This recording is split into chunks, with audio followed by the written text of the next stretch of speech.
Good morning students, कैसे हैं आप लोग। चलिए, तो हम लोग डिस्कस कर रहे थे बिहार बोर्ड के जो भी 12th के एग्जामिनी हैं, जिनका सेंटअप एग्जाम्स होने वाला है और फाइनल एग्जाम फरवरी में होगा। तो 2024 के फाइनल एग्जामिनेशन और सेंटअप एग्जाम के लिए जो है कि उसके पॉइंट ऑफ व्यू से हम लोग कुछ इंपॉर्टेंट MCQs का डिस्कशन कर रहे थे। नहीं तो पिछले लेक्चर में हम लोग किए थे 42 तक, I dash try to do better next time, तो यहां विल हो जाएगा। ठीक है। When Benjy was 21, his father handed him a land, a factory, passbook, a big house. तो उसको एक्चुअली पासबुक दिए थे। अगर पढ़े होंगे तो आपको याद होगा, नहीं याद है तो इसको ध्यान रखिएगा। क्या आंसर होगा? Passbook. Tomorrow dash be Sunday, tomorrow will be Sunday, grammar है तो यहां विल बी होगा क्योंकि टुमारो आया है। Chubukov was a businessman, poet, dramatist, land owner. बताइए क्या होगा? चोबको क्या थे? तो लैंड ओनर थे। C dash do this work repeatedly, C dash do this work repeatedly. बताइए क्या होगा? Must, can have, could, must be. तो कैन हैव तो खैर होगा ही नहीं, मस्ट भी नहीं होगा, या तो कुड या तो मस्ट है। दोनों में बेहतर क्या है? मस्ट होगा। आपका आंसर यहां पर क्या होगा? Must.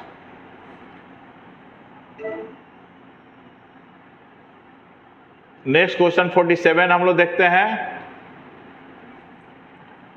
To see Lomov Chubukov became pleased, angry, annoyed, irritated. बताइए क्या होगा? तो खुश न हुए थे जी।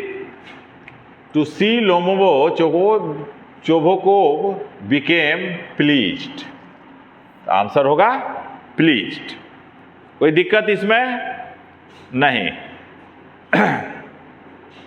देखिए नेक्स्ट ग्रामर है। It dash rain today, may, might be, should be, must be. तो इट मे रेन टुडे, यहां मे होगा। Next, Kashmir was invaded by the Japanese invaders. Invade मतलब होता है क्या? आक्रमण करना। ठीक है। और इन्वेडर्स आक्रमणकारी हो गया। तो by the Japanese invaders, by Russian invaders, by the Chinese invaders, by white barbarian invaders. बताइए क्या होगा? कश्मीर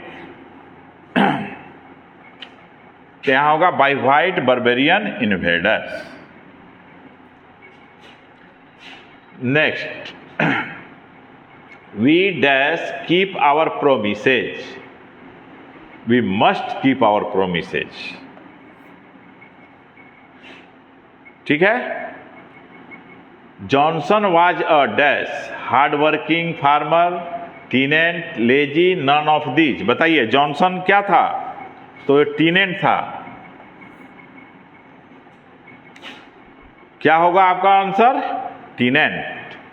नेक्स्ट, क्यों किराया पर लिए हुए था। तो देखिए नेक्स्ट हो गया कि she dash have broken the glass, she can have broken the glass होगा कि मस्ट होगा कि नीड होगा कि कैन होगा? बताइए क्या होगा?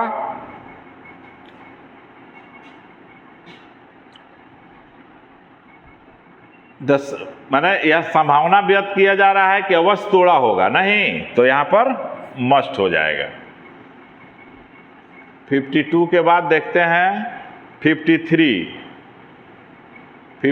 क्वेश्चन देखिए। The first step in the progress of man was. बताइए क्या होगा? The first step in the progress of man, पहला स्टेप क्या था? Language begin, invention of fire, taming animals और नन ऑफ दीज। इस ऑप्शन में क्या होगा? तो सबसे पहले लैंग्वेज न समझे थे जी, यहां होगा लैंग्वेज बिगिन। जब एक दूसरे की बात को समझने लगे तभी ना डेवलपमेंट हुआ। फर्स्ट स्टेप क्या था? लैंग्वेज बिगिन, लैंग्वेज शुरू हुआ। 54 है। I dash attend the party, I could, can, shall, should. बोलो क्या होगा 54 में?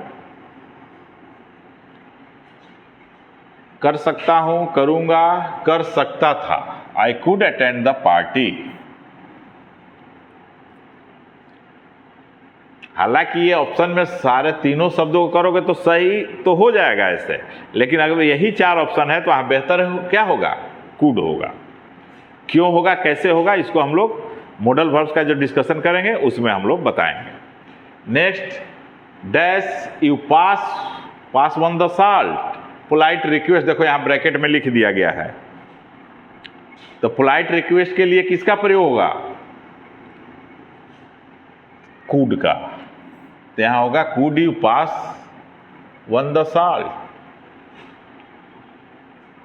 यहां वन से बेहतर मी कर दो, मी द साल्ट, मैंने पास दे सकते हो। उसके बाद she dash do this work, have can has none of these. तो डू है तो हैव और हैज का तो कोई सवाल ही नहीं होता, तक सी can do this work.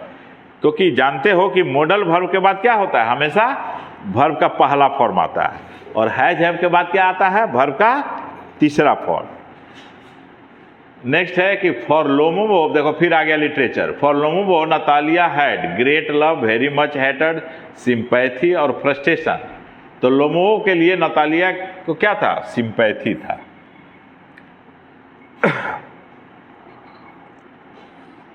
Next, dash I dash can for a long time, I can run for a long time, लंबे समय तक दौड़ सकता हूं।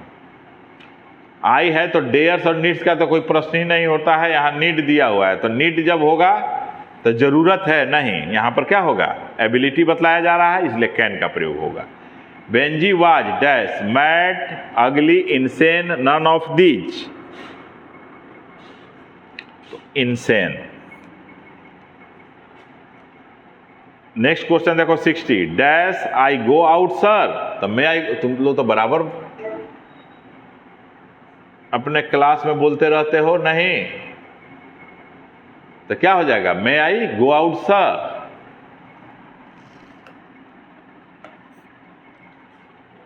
अब देखो आया फिर literature, which one of the following is a play.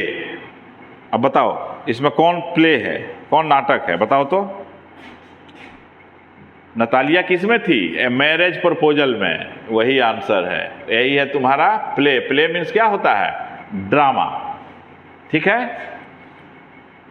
One dash to look after one's old parents, dare can may ought. तो यहां देखो टू लगा हुआ है, तो टू किसके साथ आता है, आउट के साथ, इसलिए आंसर हो जाएगा डी। आउट टू होता है, आउट बिना टू का प्रयोग कभी नहीं होता है, नेवर, ध्यान रखना। नेक्स्ट है, fire hymn has been written by, किसके द्वारा लिखा हुआ है बताओ तो। अभी यहां ऑप्शन नहीं आया है,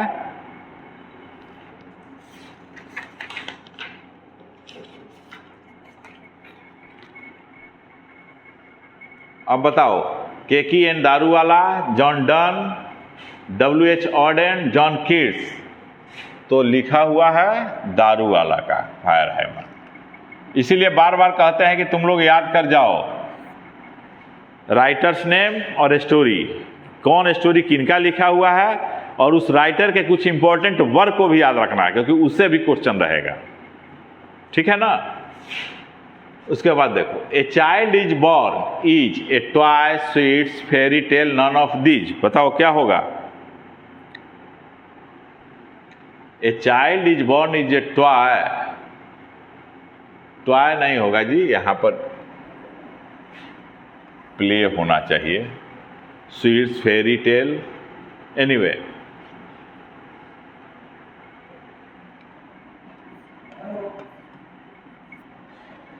प्ले से बेहतर यहां होगा स्टोरी,